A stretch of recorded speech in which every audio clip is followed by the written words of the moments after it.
საქართველოს იუსტიციის სამინისტრომ საქართველოს საპატრიარქოს წმინდა ანდრია პირველწოდებული სახელობის ქართულ უნივერსიტეტთან თანამშრომლობის მემორანდუმი გააფორმა.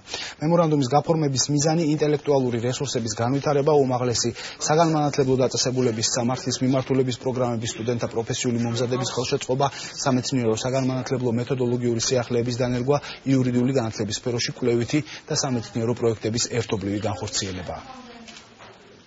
შევთანხმდით იმაზე, რომ 5 წლის განმავლობაში იუსტიციის სამინისტრო მიიღებს იმ არჩინებულ სტუდენტებს, რომელსაც ეს უნივერსიტეტი გამოუშვებს, იქნება ეს პრაქტიკა თუ სტაჟირება, თუ სხვა რამ კურსი, რომელიც მათ საშუალებას მისცემს, რომ მომავლის პერსპექტივა გაუხსნას. ჩვენ უნივერსიტეტში მიმდინარე წელს უკვე იხსნება სამართალმცოდნეობის სპეციალობა, ბაკალავრიატი და ეს მემორანდუმი ჩვენ ძალიან შეგვიწყობს ხელს იმაში, რომ ჩვენი სტუდენტების მაღალ პროფესიულ დონეზე მომზადება მოხდეს.